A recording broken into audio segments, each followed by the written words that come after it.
Hey, what's up, everybody? Welcome to an episode of Health Ignited. We're here with two incredible individuals, doctors, parents, down actually in New Jersey, a different part of the world than us. But obviously, we're all under this one roof, so to speak, in the times that we're in. And we've had the pleasure of getting to know these doctors through a mutual coach, Dr. Dan Pompa. And over the years, we've learned so much from these guys. And they're actually the ones who got us into HBOT. Just from a lot of their study. And so this is actually Dr. Jason, and I'm going to say Dr. Melissa Sonners' book too, because obviously it must have been somewhat of a teamwork. Oxygen Under Pressure, amazing, amazing book that helps people understand oxygen as a nutrient in so much more detail. So we're going to get into that and a whole lot more today on the show. And so Jason and Melissa Sonners, thank you so much for being here. We look forward to chatting with you more. And maybe Sonya wants to say a few words of just how she's gotten a chance to get to know Melissa in more detail. And yeah, I mean, they're some of our favorite people in the world now, and just watching them and seeing them grow the last couple of years has been amazing. It's inspiring, and they have 3 amazing kids, and just so watching them balance life with children, parenting, and growing an amazing business and helping the world. So I love her. I mean, she's like, yeah. I mean, the way I describe her to people, the way I describe Dr. Melissa is she's like a ray of sunshine. Like, she walks into a room and you just feel warm and fuzzy and good. And yeah, so amazing individuals. So you are lucky that you can be listening to them. Yeah. Thank you. Thanks, and guys. We're so excited to be with you guys. Definitely some of our favorite people, and just so thankful that we're in this group together and just continue to get to know you guys even better and on a deeper level. So good to be with you guys. Yeah, Thanks thank for you. having us. Yeah. We get to talk about one of our favorite topics. So Well, yeah, that's why we want to talk with you guys. I mean, Jason's been a huge help for me in helping to understand how to integrate HBOT into our clinic. And just as we're about to launch it, obviously the COVID came and we haven't got a whole lot of use other than now it's sitting in our living room. We're using it a whole bunch on ourselves. But let's kind of start off with, if you don't mind, a little bit of the history of how you got into hyperbaric oxygen therapy and some of the healing that it's had for you and your family, and where it went from there. Sure. So, so we've always had some degree of like an integrative approach in our, in our practice. So I've always done some degree of, exercise and nutrition, and we're both chiropractors, and, we have sort of we think a pretty well-rounded sort of understanding of health and how to approach it. And so I had herniated a disc, it was about 12 or 13 years ago. And I was a chiropractor at the time. We were practicing at the time, and it was a bad herniation. I was left with a pretty bad neuropathy in my right leg, and I was being treated. Melissa was treating me, and we were doing a lot of other good things. I mean, I'm taking, supplements like natural anti-inflammatories. I'm eating a clean diet. I'm doing like stretches and exercise, all the things that I know that I need to do to help. And while the initial, the pain, the acuteness of it, that was only maybe 2 weeks long, 3 weeks. And I was back to work and I was doing my thing, but I was left with a full drop foot on my right leg. And, a year later, 18 months later, still full neuropathy. So, it was hard for me because to me, I'm like, listen, I think I don't know everything, but I know a lot of good stuff, and I'm doing everything I know I'm supposed to, and this thing just won't go away. And so it was just an accident. We were at a conference in Las Vegas, and there was a whole big vendor show with different equipment. And so they had these chambers. I had no idea what they were, but it just looked interesting. So I asked the guy if he was doing demos. So, I went in, quick, I think 20, 30-minute session. Just seemed cool. Again, no expectation. I got out and I started walking around the rest of the expo, and all of a sudden I started getting like a little tingling in my foot that I hadn't felt in almost a year and a half. And so I was like, wow, I wonder if I'm feeling this because of that thing I was just in, whatever that was. So I go back, I talk to the guy, and anyway, he agrees to do a bunch of sessions with me. So I think I did about 8 hours over the course of 4 days while I was there. And I had left there with about 20% improvement in my foot. And that was really the first time in a year and a half that I've had, much change in that whole neuropathy in the right side. So obviously I was intrigued because, that's a marked difference in such a short period of time. So we bought one. I self-treated for a few months. It took about 3 or 4 months. And then I had full resolution of that. And so, that really piqued my interest to say, wow, I thought nutrition and exercise and getting adjusted and doing all these wonderful things, but I was missing something. There was an ingredient, that I was missing. And so that's kind of where the oxygen as a nutrient thought process came from. Because I was like, wow, you know what? There are other raw materials besides the things we think of that we put in our mouth that, play a critical role. Now we look at it, we say like, sunlight, like light is a nutrient too. Red light therapy, that's a vitamin or a nutrient, so is oxygen. And so we slowly started to unroll that into our life. My stepdad was our second patient. He has MS. And so we put him through a pretty rigorous course of care protocol for him in the beginning. And he showed some good signs. And that's when I really started getting into the research, because I said, listen, I have a neuropathy, but it had a very specific cause. He has neuropathy. It's a totally different cause, yet somehow this one thing helped both of those. So clearly there's this like underlying nerve healing component to this. And that's really what head first into like the deep research of it all. It was amazing when we saw his stepdad Larry's recovery. I mean, for someone who's struggled with MS for years, and I've only known him with these symptoms of MS, one of the quirky things that Larry always does is you can hear when he was putting his shoes on, because he'd have to bang them into the foot rail of the cupboards in the kitchen. And he didn't have to do that anymore. And he used to have to do that because he couldn't feel his toes, right? So all these things about Larry that were always Larry things just stopped. It was really cool to see. And, we weren't looking for this tool. So it was a really neat coincidence. And then just how it's helped our family and our patients that we just, we continue to be amazed at, wow, it works this well for this. And of course that makes sense when you understand the mechanism, but to actually see it, something that's so simple, it's oxygen and pressure, can help with so many potentially complicated challenges. So we're just really thankful that we kind of stumbled across it at that conference and, brought it into our lives. Yeah. Just got a quick question about Larry. So Jason, you're someone who exercised, ate well, did the chiropractic adjustments, did everything, and it was like there's this pretty quick response. Would you say that your stepdad was in a similar scenario where he was taking care of all the other things and then this was sort of like a missing piece? Not so much. Yeah. Well, that's why I wanted to ask that, just because not everyone's going to come at this therapy with the same cellular environment. So if you could kind of speak to that a little bit. Yeah, that's a good point. I mean, I think and just speaking globally about it, there are people who come in and we try to put all those pieces together, right? And then there are people who really only want this or only want that, maybe more of a passive experience for some people. Yeah. So I mean, and I think his MS I think is very toxicity related. He used to run a company with those 55-gallon drums filled with God only knows what from God only knows where. And so a huge trucking company that only took care of like literally toxic waste. Like that's what he did for a living. So, he was coming to it from that.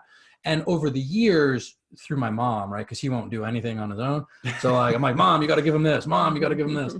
And so like we were turning over some of those pieces over time. So, it wasn't like starting at zero necessarily, but, I think people's response to this has to do with obviously the severity of the case that they have, the length of time that they've had it.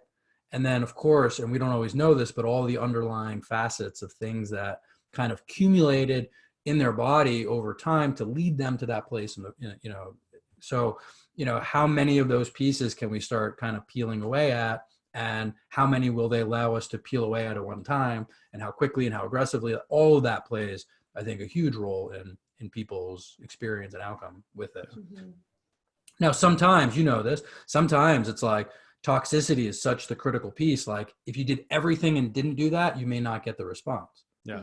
Sometimes I think like in my case in particular, like I had already done, like you said, so many of these things. So once oxygen was added, it was like, oh, wow. Like as if that was the only thing that did it. Well, of course not. It was all the other pieces that we put together that I think that once that ingredient was added, like it was like the key that just turned it and, allowed it to go.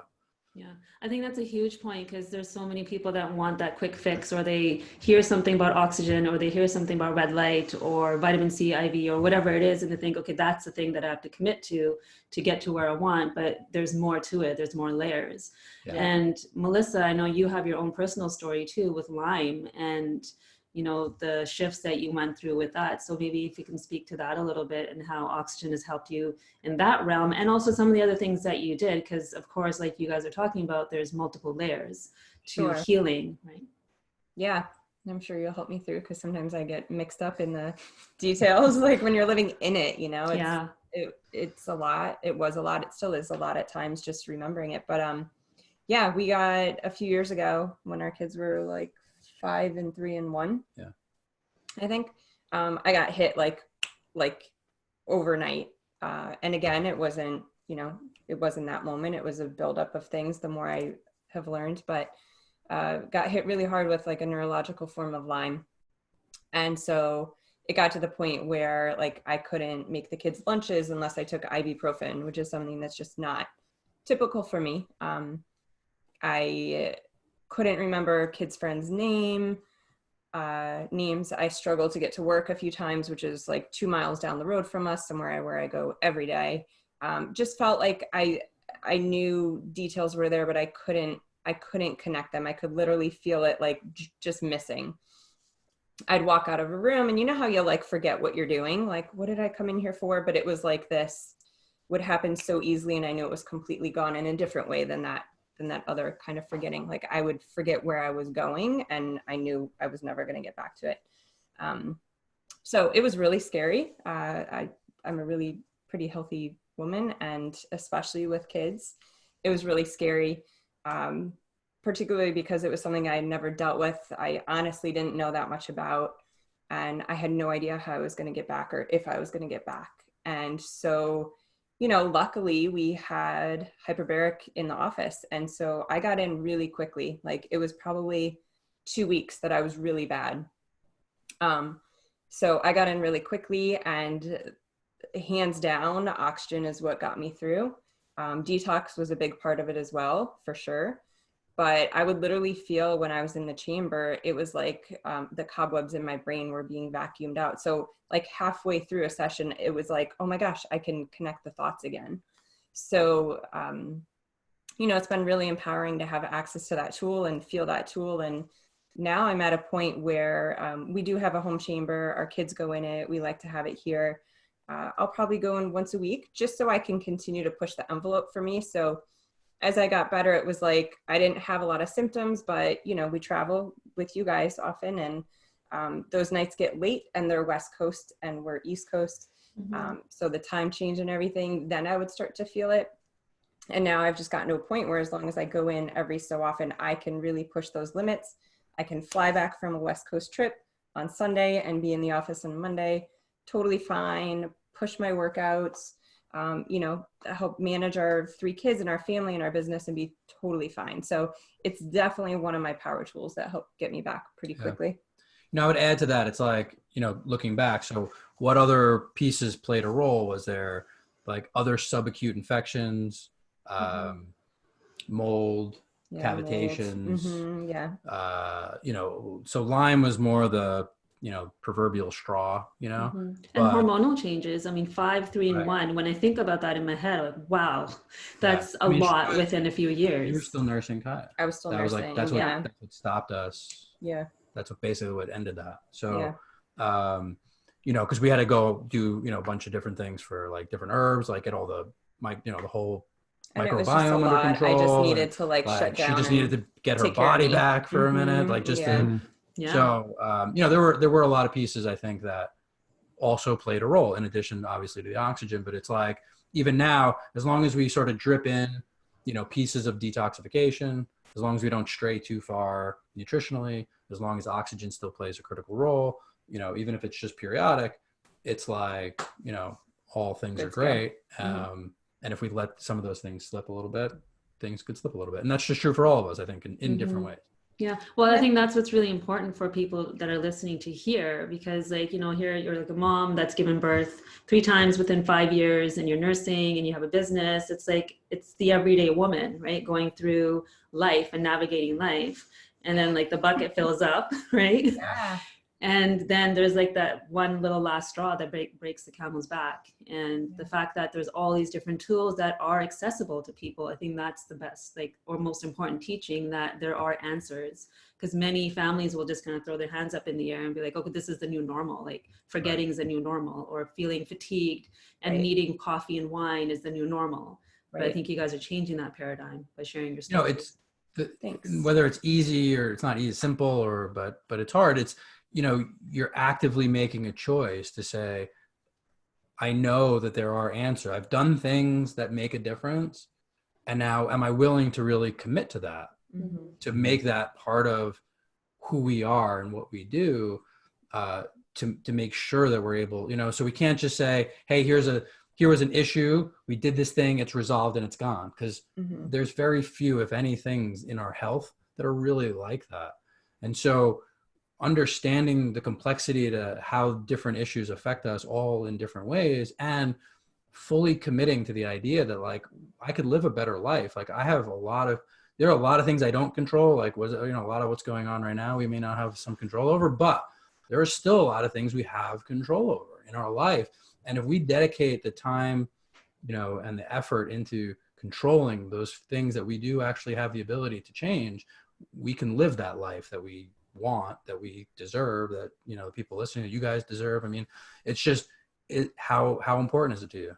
Yeah.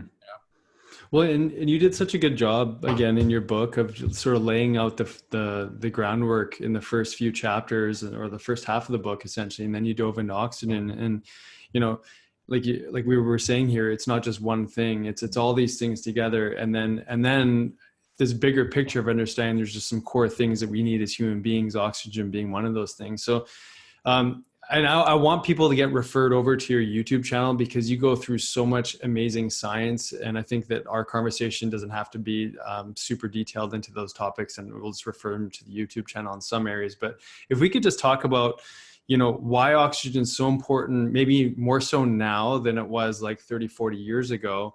And sort of what's oxygen doing inside of this pressurized environment, and what do you think are some of the most important pieces to putting your body under pressure to receive this higher dose of oxygen? If you kind of lay that a little bit. Was that one question? two parts. 3. Well, it's 2 parts. In one sentence. Yeah. Well, the first part was like, why do you think it's more important now? And then some of those things have to do with what we just talked about. But then more is like, what's actually happening to the physiology of the body when you're receiving those higher doses of oxygen to elicit a healing response. Sure. So there's a lot to that. I want to try to like sort of streamline it into maybe a single thought or two. You know, on the surface, I don't think anyone would disagree that, you know, we don't really, we don't die as often from things like trauma, and infection, and, you know, we've made some ground in terms of being able to maintain our health from an acute traumatic standpoint much more, let's say, today than 100 years ago or 1,000 years ago. But I think what everybody would agree to is that chronic illness is above and beyond the biggest health crisis of our time, even in this moment with things like, you know, coronavirus and what's going on. You know, it's really the folks who have pre-existing chronic illness are the folks who are most at risk here, right? So even with an acute infection issue, it's not like the acute infection is the issue as much as all the other things that have gone on in our body and our life. So this pre-existing chronic inflammatory, chronic degenerative disease, you know, these are the things that we see on the rise, whether we're talking about all the varieties of autism and autoimmunity or cancer or diabetes and stroke. Like, these are the things that are really ailing us. And not only is that something that affects, you know, let's say the more aged population, but as time goes on, we're seeing these things show up earlier and earlier in the lives of the people around us. And so, your question to why is this more important now than maybe some other time? Well, dealing with chronic inflammation on many levels is going to be a really important piece to helping not solve, but at least control, reduce, or get people on the right track in terms of reducing symptoms and getting their health sort of redirected. And oxygen plays such a critical role on many levels. So oxygen by default helps to remove toxicity from our body. Oxygen improves, I don't know what you guys talk about on your channel, but mitochondrial function, right? So a lot of these chronic illnesses that I'm referring to, if you looked into the cell, the mitochondria it's the part of the cell that makes, energy for each cell. So the mitochondria, the ability for a cell to make energy so that that cell can perform its job, is one of the most critical issues underneath so much of this chronic illness. And so when we can improve mitochondrial function, we can improve virtually almost all these chronic illnesses, at least get them on the right track. And so the role that oxygen plays, which is complicated, so I'll just say that it plays a role as a key piece to accepting electrons and making ATP, making cellular energy, so that the mitochondria can be upregulated, so that tissue type could be functioning at a higher capacity. So the role that all of that's playing is critical for all of this chronic inflammatory and chronic illness, plaguing us. So that's one of the things that I see it as far as why is it so much more important now? Because we have so much more chronic illness and so much more mitochondrial disease that increasing oxygen will shift that whole paradigm. It's not the whole story, but it plays a big role in it. What was the second part of your question?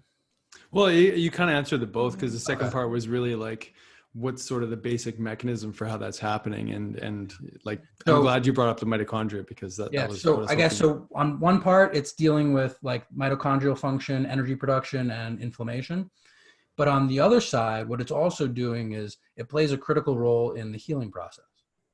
So one is, can we remove the things causing the damage and or improve function? And then can we actually improve healing? Because ultimately, once we have chronic illness for any period of time, there's damage that occurs, and we need to now heal from that damage. And so the other piece that oxygen plays is it stimulates collagen production. It stimulates BDNF, so like neurotrophic factors, so that's what was cleaning up Melissa's cobwebs in her brain. Yeah. Exactly. Right. So like all these chemical, it's really what it is, these chemical messengers that tell our body, hey, it's time to heal, and these are the things that I need to allow that to heal. It stimulates each and every one of those steps, as well as promotes stem cell release. And so we need these stem cells, these undifferentiated cells that are living in our body, to be mobilized from sort of dormant and hibernating into an area that needs to be repaired. And so as it stimulates all these little messengers and stimulates the cells to actually migrate to that area, and while it's reducing inflammation and helping improve function, it's creating a full picture of the process that really, even when we take good care of ourselves, we all need to go through, just living on planet Earth for any period of time. So I have a question. So as yogis, we talk about breath, and we do a lot of breath work. And, could one argue, if I spent like an hour doing breath of fire and doing a bunch of breathing exercises and really oxygenating everything, can that compare? I mean, I already know the answer, but I just want you to lay it out. Can I compare that to doing such a treatment of going into like an oxygen chamber? So I think that there's a couple pieces to that. And yes and no. Okay. So, yes, in that our ability to bring oxygen into our cells and our ability to then deliver that oxygen to our cells is really independent of how much oxygen we're being exposed to. So I love different types of breath work. I do different types of breath work. I think partially from you guys have taught us so much about that. Yeah, no, really. I have like my little at-home Sonya version of that I do Monday and Wednesday mornings. So, Um, so almost like you're training a muscle, training your ability to bring oxygen in and training your ability to deliver that oxygen is also enormously critical in terms of this whole oxygen conversation. And then that's separate from when you're in a chamber. I guess the last part of that last question what was kind of like, what's the mechanism, like what happens when you're in this pressurized thing? And so really what's happening is you're taking an amount of oxygen, let's say it's this big, and you're making that amount of oxygen this big. You're pressurizing it, and so you're condensing the amount of space, which means that you can hold a great deal more oxygen particles inside the chamber than outside the chamber. Mm. And when you do that through Henry's law and Boyle's law, like, chemistry laws, you're able to actually dissolve a higher degree of oxygen into your circulatory system than you can when you're not under pressure. And so breath of fire, people ask about like Wim Hof a lot, or other various types of breath work. Fabulous. We all need to be doing them. Mm-hmm. And if we do them, we could also do them sometimes outside the chamber, and sometimes we could do those things inside the chamber. Because if you actually do breath work while under pressure, you get the best of both. You actually are training your body to breathe properly and deliver, bring in and deliver oxygen, and you're being exposed to this higher level of oxygen that, really, just to go through that real quick for the listeners. Normally when we breathe in and oxygen dissolves into the plasma of our blood, it's immediately attached to a red blood cell, to hemoglobin, so that it can be delivered wherever it's going.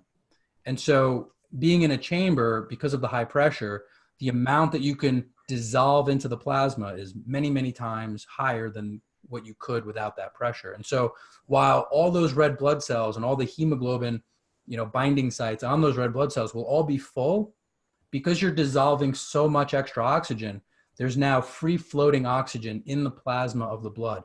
Usually the plasma doesn't hold any for any long period of time. So with that increased dissolving of oxygen into the plasma, that's just an increased amount of oxygen that has the capacity. It's free floating. It's not even bound to red blood cells. Now it's just free floating oxygen that has the capacity to just sort of, passively absorb into all the cells as it travels through your circulatory system. Yeah, I love how you explain that, because in your book, and I've heard you speak on this many times, you say that, the average person without a lung affliction or illness, you're going to be operating around 97, 98% oxygen saturation. And then to take it up to 100% is like, I don't know, the first minute maybe in the hyperbaric chamber. Then once you're past that first little dose, you're getting this extra diffusion. And I'm curious, so, inside these environments, I love how you said that I remember, Melissa, you said that you used to do some breath work, or you do some breath work inside the chamber. What's sort of like a recommended frequency for someone? And again, it's going to vary, I imagine, a little bit depending on what's going on. But if I was hoping you could talk a little bit about, as you did in your book, just there's different doses, just like there's different treatments for different people, but there's different ways to deliver oxygen at different pressures, times, and things like that. If you can kind of talk a little bit about that for some of the typical people you'd put into a chamber. Sure. Yeah. I mean, so sometimes people will ask, I don't have anything specifically wrong. I'm just trying to maximize my health, and I have access either because I have a chamber or, I have a practitioner nearby. And I just I want this to be part of my program of care. Like, what should that look like? So for somebody like that, again, it's going to vary. I often would have people front load regardless. In other words, take at least the first 20 to 30 hours and do it on some regular frequency. Because if you did 1 hour a month for 3 years, there's a cumulative effect of oxygen that you'll never get at that frequency. And so I usually would have people front load it, get some degree of frequency so that they could at least get some cell turnover, get some some new blood vessel growth, get some stem cell mobilization, get some upregulated tissue oxygenation, so increased organ function, improve their sleep, like improve their immune system function and activation. You get all the little benefits that you're going to start to stimulate from the hyperbaric, and then go into more of like a maintenance dose. So that higher frequency might be 2 to 4 hours a week. for, 4 to 6 weeks. And then could be something like once a week, an hour a week, 2 hours a week. Sometimes I'll go to bed and I'll go to sleep in the chamber, knowing that I'll wake up in an hour or 2 hours, 3 hours, and then I'll climb out and go to bed. So sometimes that's how I do it. I'll just get like 2 to 3 hours at a clip. And that's my weekly dose, something like that. So there's a couple different ways that can work out. Other conditions though, when you're talking about like inflammatory bowel disease or MS or, some pretty serious autoimmune diseases, the frequency is going to have to be a lot higher, especially in the beginning, because you're really trying to do all those things I said, but do it at a massive amount. So, control for bleeding, reduce inflammation, improve stem cells and healing, and increase blood flow and oxygen. Like, you need a lot of that. And so those folks are, depending on different chambers have different pressure amounts or different oxygen amounts. So, which we go through in the book, but let's say if we're using like a soft chamber and a concentrator, let's just say, that's the setup you guys have, right? Yeah. Yeah. So something like that, a pretty tough autoimmune disease. I mean, 6 to 8 hours a week would not be too much, even 8 to 10 hours a week, if you were doing it in longer chunks, wouldn't be too much for a lot of these folks, at least in the beginning. Now, you might have some cases where there's toxicity issues. We know that. And so we might try for a frequency like that. And then it might start waking some symptoms up in people in a way that they don't want. And so we may back off, kind of keep it a little bit less frequent for a bit, and then push it once they're beyond that. And in some cases, we might push through it because they're willing and able to tolerate that. So we could push through that amount and try to get to the other side of that, a little bit sooner. But so, it ranges from, let's say, once a week is like a maintenance type dose, or even twice a month as a maintenance dose, all the way up to, 10 hours a week, where you're really trying to super saturate on a regular basis and make some of those changes happen, very quickly. And would that vary for children? Not necessarily. I mean, I might have them on a slightly lower maintenance dose, like once a month, or at most, twice a month. They probably don't need as much on that kind of a side. But if we have a child with autism, let's say, I mean, 6 to 8 hours a week is pretty routine. So again, it just depends on like the severity and the acuteness. Now, sometimes if you have access to higher pressure, because that's a higher dose, sometimes you can reduce that frequency a little bit. So again, every version of that story, every case is just modified to try to meet the need. Yeah, I would love to take the conversation into the immune system a little bit, just, given the current situation we're in. There's some really interesting preliminary studies that are going on with hyperbaric oxygen chamber for this particular virus. And I'd love to talk about this, not necessarily even in relation to just a coronavirus, but just immune function in general, viral, bacterial. I mean, you mentioned Lyme too, Melissa. Like, can you talk a little bit about the role of oxygen and its role? I'm not sure if it's through oxidative mechanisms or what have you, but if you could talk about that in relation to the immune system, that would be amazing. Sure, yeah. Yeah, I mean, like with Melissa's story, I mean, even with the Lyme, who knows that it's just, Lyme only, that it was it's impossible that it would be, right? Because it's not like we can put oxygen and say, here's the oxygen dose, here's the Lyme, boom, right? So it's a systemic tool. So it's going to affect everything. There's a few main mechanisms for immune function. So one is right away from the increased oxygen, it stimulates neutrophils and macrophages. So two of the main white blood cell types that we have that fight infections specifically, immediately, even within the first session or two, are immediately upregulated to be able to fight whatever incoming infection there is. Next, because of the oxidative effect, so some of our white blood cells use this thing called ROS, reactive oxygen species. So they use this, it's basically like a hydrogen peroxide derivative that our immune system can use to kill infection. And so those white blood cells are able to use the oxidative capacity of the chamber to increase their ROS, their reactive oxygen species, so that they're more efficient and more deadly when they actually go to kill some type of bug or infection.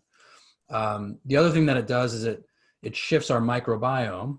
And so that becomes really important because, and we're learning more about this every day, but what role, so the microbiome is this enviome, right? So all of these, bacteria, viruses, fungus, molds, right? Just in case some of your audience doesn't know. Yeah. Like all these bugs that live in us and on us, right? We're covered in microorganisms. And, for the most part, many of them play a critical role for our ability to be healthy.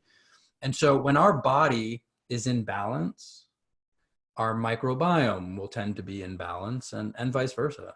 And so when our microbiome's not in balance, our vulnerability to pathogens increases, a great deal. And so, cultivating a healthy bacterial environment, cultivating a healthy viral environment, cultivating a healthy fungal environment. I mean, that's critical to our body. These bugs, the good ones, they're symbiotic.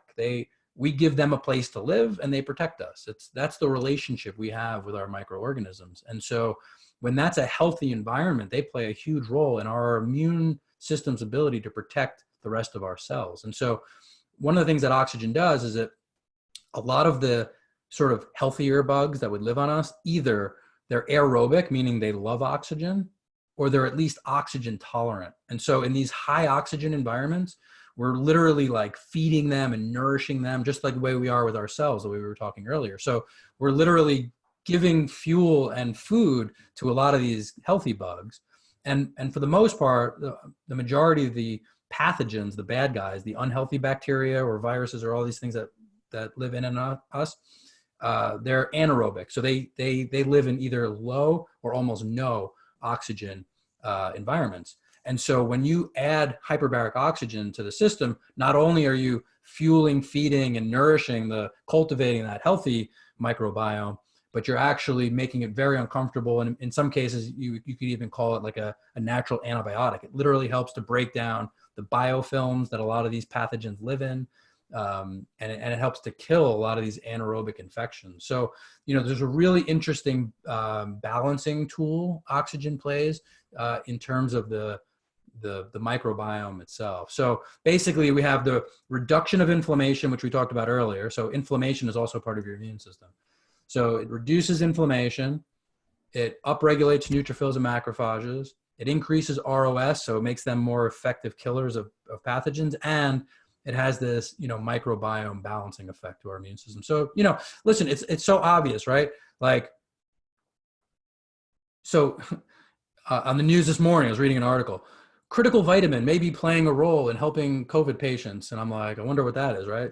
So I open it up and it's, vitamin D. Vitamin D, yeah. Study comes out that says vitamin D may play a role. Like, really?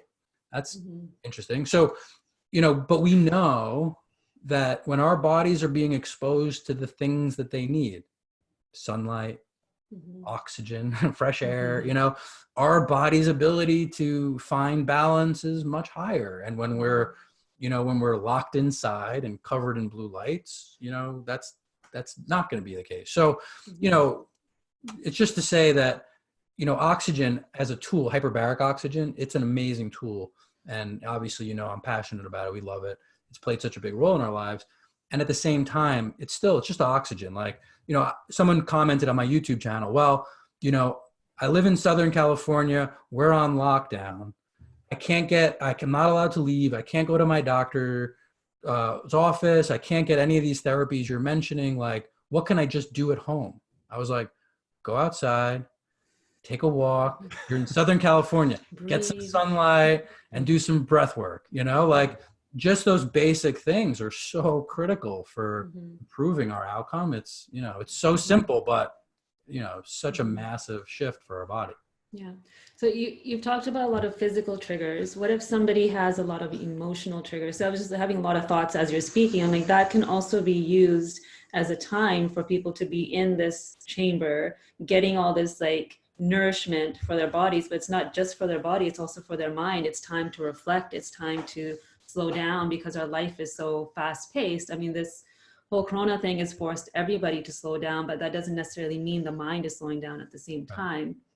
So would you say that, you know, even if you're doing these tools and you're doing all the right things, if you step out of the chamber and your mind and your emotional body is still ramped up with stress, it's gonna maybe inhibit the oxygen from doing the work that it's supposed to do? Yeah, I mean, part of what I love in our home chamber is it, you know, it reminds me when I go in there to just like stop and pause and take time for myself. You know, a lot of people will bring devices into the chamber and I really try not to. I really use that time to meditate. And for me right now, with being home with the kids, my meditation is strictly on feeling the emotions that I want to feel. So if I'm feeling anxious or ramped up, I work on ramping that down with my mind, my body, my breath. So for me, stepping into the chamber is kind of like my reset, and to remind myself to do that. But also, of course, to be doing it outside the chamber is so important to maintain that benefit, like you said. Yeah. Yeah, and it's to some degree, it's a sensory deprivation experience, right? Yeah. Yeah, I mean, it doesn't have to be. Right. Right. And some people don't want it to be. And I get that too, but for a lot of us, like, I'm like, you can't get me. I'm in the chamber. It's the best cave ever. Except now the kids will like knock on the windows. Like come in the window. Right. Yeah. Start peeking in. But yeah, I mean, nice. That white noise, that white noise, and just kind of being in that little snuggly space is really nice. Yeah. Yeah. Yeah, absolutely. So I think unless you have another question, but I want to ask my big question. Ask your big question. I have a big question that I'd like to ask people. So, you know, with everything that's been going on, I think a lot of people have been reflecting on, you know, our own mortality or the vulnerability that, you know, our population, whether you live here in the US, across the world, you know, we're not, what's the word that I'm looking for? Invincible. Right? There are things that are not in our control, which Dr. Jason had brought up before, and there's things that are in our control. And, you know, we all have this like purpose-driven life. And I think that's what attracts us together too, is like we have this purpose and this momentum that we want to create in the world of health and wellness and empowering people. So what is that imprint that the two of you want to leave for your children and for, you know, those that come into your path if tomorrow was it? Like, what is it that you guys hope for the world going forward? Oh, it's a big one. It is. That would have been a good one to know yesterday. I like on the spot on that one. Ooh, that is a good one. Yeah, you go first. Okay. So some version of that, you know, I think that, I think doing this for a living, to me, it's this constant reminder. You know, I tell patients this all the time, you know, I don't know that I normally would be sort of as good at doing all the things I need to do for myself if I didn't have to say it 100 times a day to all my patients. Like every time I remind them to do something, it's almost like I'm reminding myself that I also need to do it. And so living and working in this space, it does allow, I think it gives me at least sort of this constant reminder. Plus, I can't tell you to do something if I'm not doing it, right? So it's like this whole like leadership piece and this whole, you know, walk the walk, so to speak. You know, it's very important to me, and in my messaging that, you know, I'll never tell somebody to do something that I haven't done or aren't currently doing. So with that, you know, it gives me, I guess, us sort of that piece. But I think this particular scenario has exposed all of us. I mean, it's exposing all of our vulnerabilities. It's exposing all of our weaknesses.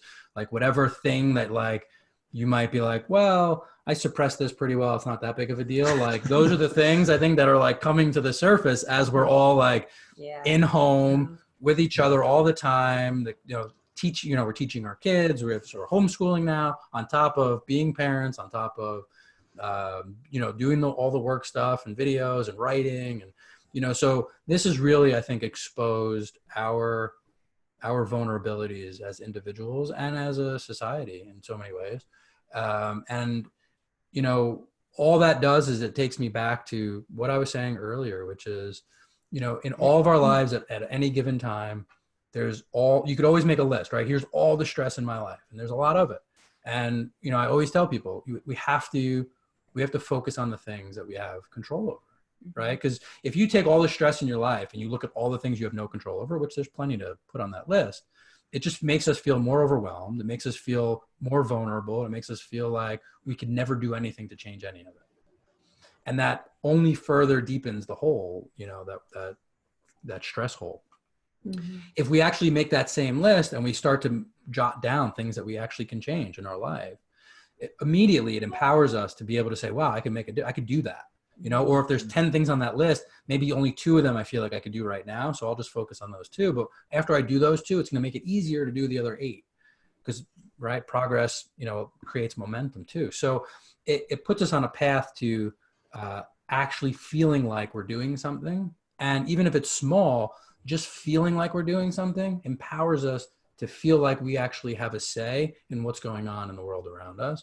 And I don't honestly, when I wake up in the morning, I could watch the news. I try not to watch too much, but I could watch the news now and I could feel like I could take it in without absorbing it because it's just information. It's somebody else's opinion and it's just information and I'm just going to get what I get out of that, but I'm not going to take it on and live it in my life because I'm too busy doing this other thing that's really important for me or Melissa or my family.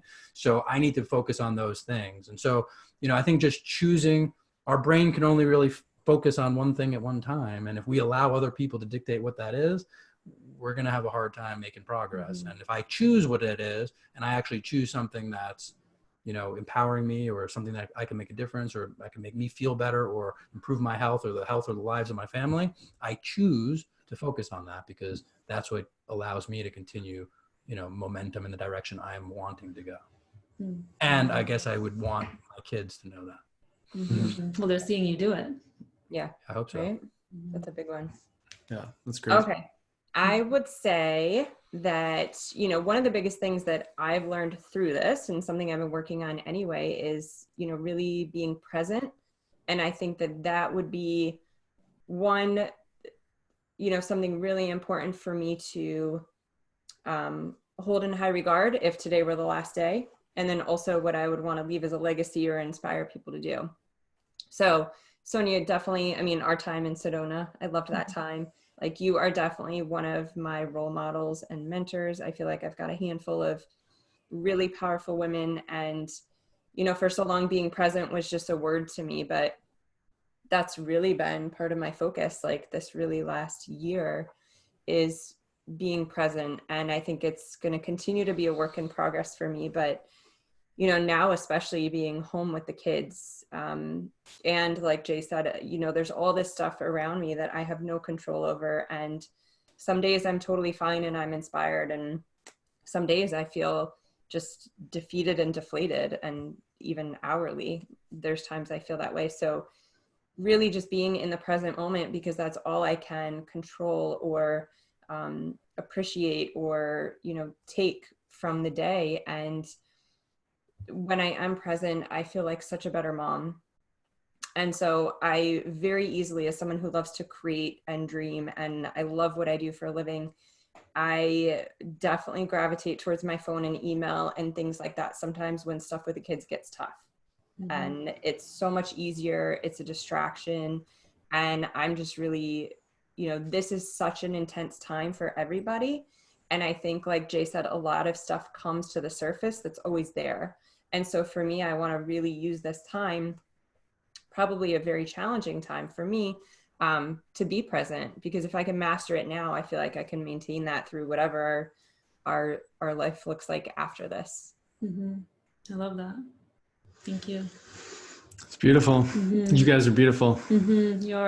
So where can people find you guys and get to know you more and get information, or if they want to come work with you?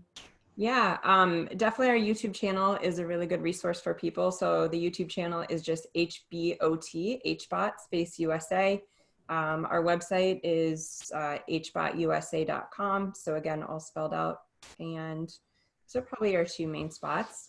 And the book, Oxygen Under Pressure. is on Amazon. And then, of course, how are you guys doing? How are your sweet boys doing? They're amazing. Well, when you were speaking, I was thinking I'm, going through the same things as a mom and as, as fathers too, and trying to navigate business, homeschooling, life, and all the changes. And yesterday I just had this moment. I was telling Nick about it. The kids were in a bit of a struggle. They were fighting with each other.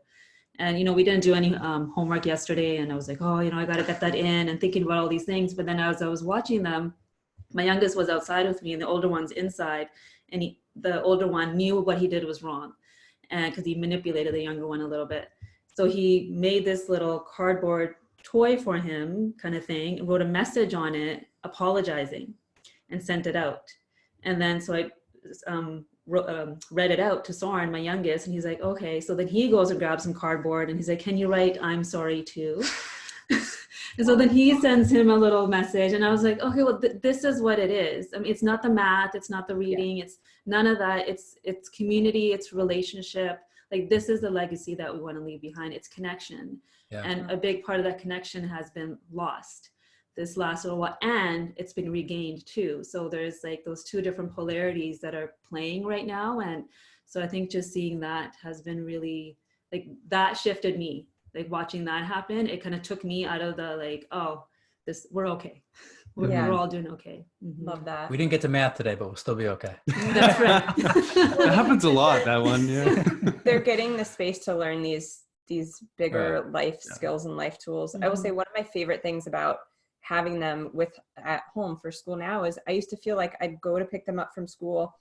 I'd get, our older two were in school, our youngest one wasn't, but I get both of them with all of their emotional needs for reasons that I had no idea what had happened, and also needed to cook dinner and do the homework. And, now we have this space. And again, if I can be present and make those connections to the best of my ability that day, like, I know what's going on. I know what they need. I know when they need space or freedom or, jumping on the trampoline. It's so much easier to understand what they've been through the day. Mm-hmm. Yeah, absolutely. And that's the piece, right? It's like we do what we do to model for them so that they can navigate the world that's coming for them, and create resilience inside of them emotionally and physically and mentally and all those things, so that they're ready for when they're in our shoes, hopefully taking over our clinics and doing exactly what we do, right? Yeah, little biohackers. Little biohackers, hopefully. Yeah. I'm sure they might go the complete opposite direction, but hopefully not. Yeah. Yeah. Well, thank you guys. Always so amazing talking to you. And for those of you listening, watching, follow these two. They're amazing human beings. Yeah. And I just have to highlight the book again, just because it's for everybody. I mean, you may or may not even have access to hyperbaric oxygen chamber, but if you understand, even the first half of the book, all the different processes that are in play that you need in order to live a healthy life, it just really sets the foundation for then and using something like oxygen therapy as a tool. And so I found it as a practitioner to be super helpful, and I know just reading it, it'll benefit patients and anyone that wants to take control of their health. So thanks for writing it, you guys. Thank you. Thanks, Nick. Good. That's it for now. Okay, so we'll see you guys on the next episode, and lots of love to everybody. Thanks guys.